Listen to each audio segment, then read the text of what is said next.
Hello, welcome back, guys. We are back with a brand new chapter of our novel Obsession, chapter number 9. Let's begin. Chodo mujhe Rakshas, Eva said, still wiggling in his hold, her moment of weakness gone. Lucas, who was enjoying holding her, now looked confused. What the hell are you even saying? I even doubt if you are cursing me in your language, he said. What are you saying, darling?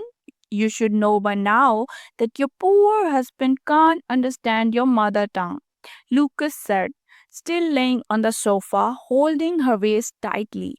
Eva rolled her eyes at him. Poor my foot, I said. Leave me, you monster. Eva said, glaring at him, making him chuckle. Yes, baby, I'm your monster, but I've heard that in India you consider your husband as God. Then what's with this behavior? He asked playfully, trying to rile her up, but her expression changed upon hearing him. I do not consider you as my husband, and you are not worthy of my respect. You are just a monster who made my life hell by forcing this relationship on me. Eva seized, making him lose his hold on her waist. She immediately freed herself and moved to the other corner of the room, even though Lucas knew that all her words were true. They pained him. Lucas Ashwin, who was known to be cruel and emotionless, was feeling all kind of emotions because of his little wife. Forced or not, you cannot change the fact that I'm your husband, darling, and you can never change that. Lucas said while getting up from the sofa, but as he took one step in her direction, Eva stopped him by throwing the vase that was on the beside table to the floor. Don't even try to come near me, or I'll burn you along with this Lanka of yours, she said, making him stop in his tracks. What do you think of yourself? Just because you kidnapped me and married me forcefully, you think that I'll be okay with all of your orders? She asked, her voice booming in the room. He liked her fierce behavior. He never wanted her to be afraid of him or cry while sitting in the corner. What said that you need to obey me? Lucas asked in disbelief. He would let her stab him multiple times in the heart and still be happy that it was her. And here she was, talking about obeying him. He needed to let her know the power she held over him. But he was again stopped in his tracks as the beside lamp was thrown at him, shattering into pieces. I told you, don't try to come near me or I'll break everything in your room, she said while moving to the other side. Lucas chuckled, finding her angry look cute. Those aren't even the most expensive things, darling. Oh, look at that painting. It's the most expensive piece in the world, and a rare one too. You can break it if you want. Also, this is our room, so move carefully. Don't step on the sharp pieces and injure yourself, he said, making her look at him in disbelief. Don't act in front of me, you monster. I know what men like you want. You just want our bodies so you can quench your thirst and make us your slaves, right? Eva asked in a disgusted tone while pointing at her body. Lucas felt an overwhelming urge to kill all the men in the world who had shaped her opinion this way. It's nothing like that, he said, struggling to control his anger. Eva shook her head in disagreement and walked towards him, stopping directly in front of him. Oh, really? Then prove me wrong, she said in a challenging tone, looking into his eyes. She pulled her dupatta from her chest, exposing her cleavage and bare waist to his gaze. Angry tears streamed down her face. Her fist tightened around the knife she held behind her. If he tried anything, she was prepared to slash his skin a million times. She was a believer in Mahadev and she trusted in his power. Saying Lucas was stunned would be an understatement. He never imagined his little darling has so much courage. He was proud of her, but it also angered him to think of how she perceived him. Slowly he advanced toward her, stepping on the sharp pieces of broken vase. The shards pierced the soles of his feet, making them bleed, but his expression didn't betray an ounce of pain. Instead, there was a burning determination in his eyes which made Eva look at him. He stood in front of her and, to her utter surprise, picked up the end of the dupatta from the floor and covered her properly, without breaking their intense eye contact. He then took the knife from her hand. You think I married you only for your body? If I wanted you just for that, you wouldn't be standing here like this. You would be whimpering under me in pleasure. Lucas said in a slow voice, sending a shiver down her spine. He looked genuinely offended by her words. I want you, Eva, not just your body. I want your heart, your soul, your smile, your laugh, your pain, your love, your hate. I want all of you. I want everything. I want you completely consumed by me, he said, looking into her brown eyes. His gaze mirrored the depths of obsession he had for her, which only made her fear him more. He then took her hand and placed the knife in her palm, leaving her confused by his actions. I won't ever touch you inappropriately without your consent, and if you think that I would, then don't hesitate to stab me with this knife, he said, holding her hand and pointing the knife straight at his heart, shocking her. She suddenly pulled her hand from his, causing the knife to fall on the floor. What do you want from me? Why do you want to cage me like this? Let me go, she said, tears falling non-stop from her eyes. I wish I could do that, darling, but I wouldn't be able to breathe for another second if I let you go. You have become the necessary element that keeps me alive, and I'm too selfish to let you go, he said in a vulnerable tone, making her look at him with her tear filled eyes. This is not love, she said. I don't care what you call it because you are it for me, and I'm never letting you go, he replied. I'll never forgive you, Eva whispered, looking at him. I'll earn your forgiveness, darling, he said, as if making a promise. And just like that, she decided then and there what his punishment would be. She was sure she wouldn't be able to leave, neither she cannot physically hurt him. She knew that she held a power over him, so she would not let him have the only thing he wanted, her love. A few days had passed, and Eva hadn't stepped out of the room yet. She felt like a child separated from her mother in a huge crowd, lost and unsure of what to do or where to go. Being surrounded by unknown people in a unfamiliar country didn't help her situation either. During these days, only Angelina and Ariana had met her. Angelina gave her some clothes to change into, and after removing the heavy wedding lehenga, she felt a huge weight lift off her shoulder, allowing her to relax. Although she had never worn these kinds of dresses before, they provided great comfort. Ariana would bring her food and feed her. Eva didn't want to like anyone from this family, but these two were already making a place in her heart. She had just stepped out of the bathroom after a relaxing shower with nothing to do but sit idly. She had decided to take a bath. Standing in front of the mirror, she dried her wet hair with a towel. and her gaze fell on the nuptial chain around her neck. Slowly tracing the chain with her hand, a tear escaped her eyes. She had tried so many times to take it off, but she never had the courage to do so.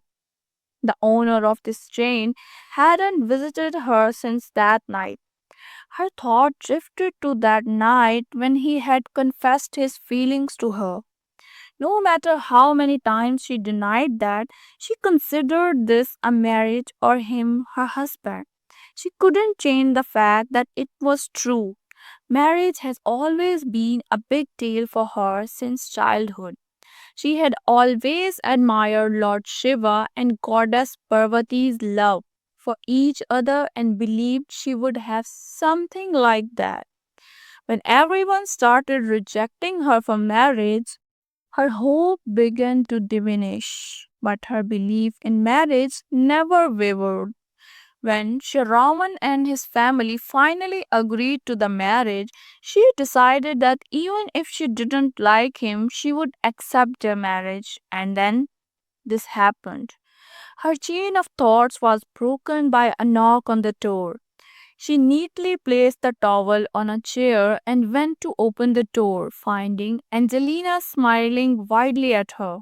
"Hello, dear sister in law," Angelina chirped as soon as she saw her. Eva mentally chuckled at her excitement and opened the door wider to let her in. "Look who I brought with me for you," Angelina said, prompting Eva to turn around. Happiness washed over her face as she couldn't contain her joy. She instantly hugged the person, tears flowing continuously from her eyes. "Don't cry, child," the woman said, patting her back softly. Angelina, who didn't understand a word the woman said, looked at them in confusion. Why would they hug each other when they didn't even know each other? A sudden pang of jealousy surged inside her. She wished Eva would be this comfortable with her too. But given what her idiot brother had done, she could only expect so much from Eva. After being in the woman's embrace for a few moments, Eva broke the hug. A small smile tugged at her lips as she saw the woman wearing a sari, sindoor, and a Mangala Sutra with bangles in an unfamiliar country.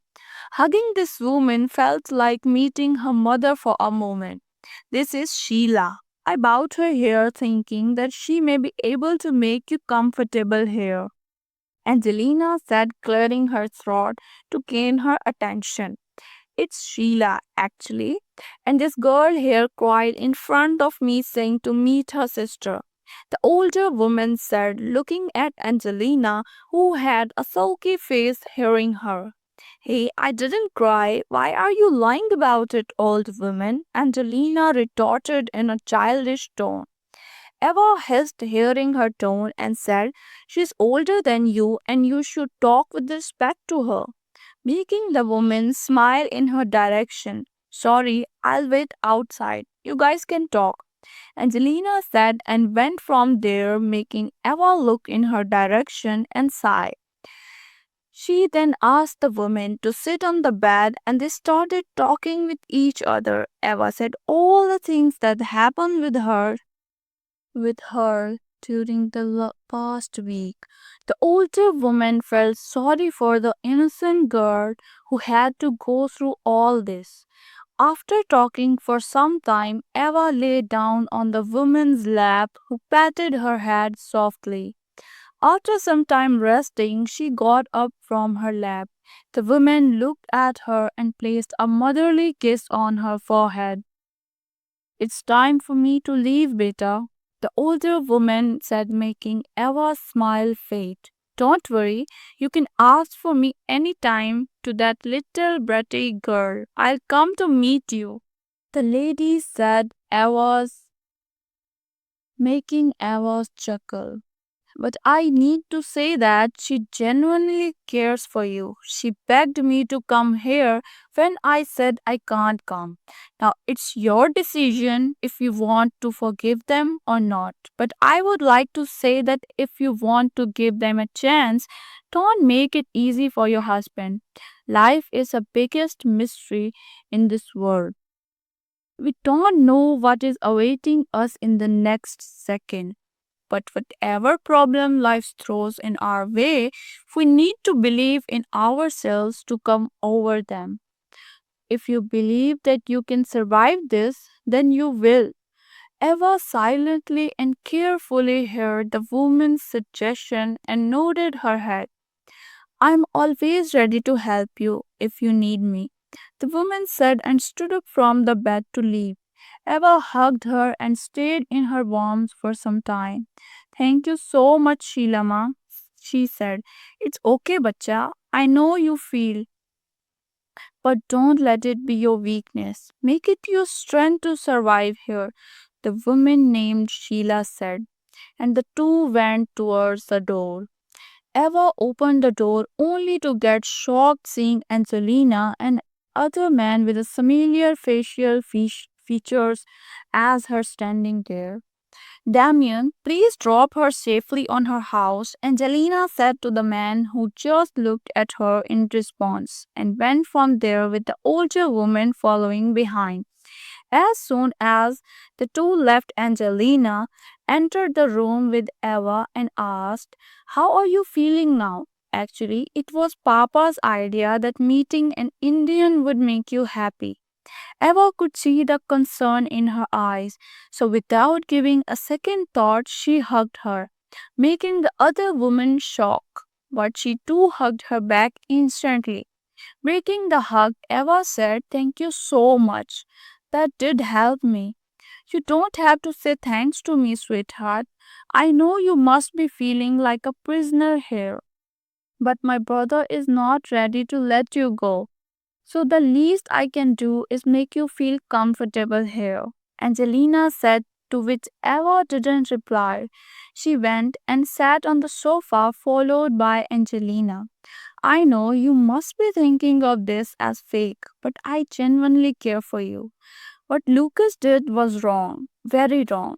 He didn't have any right to marry you without your consent, and we are also wrong by not helping you get away from here. But I cannot blame him because that's what he trained to be. And if Michael was going to marry someone else, maybe I would have done the same because it runs in the family. Angelina said, smiling sheepishly at the end. But Eva was curious to know what she meant by training. I didn't forgive him and will not until you do so.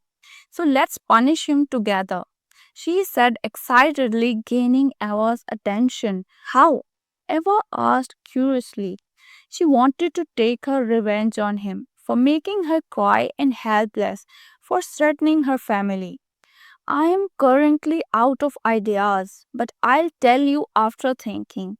But I think you need more clothes and the necessary things for now.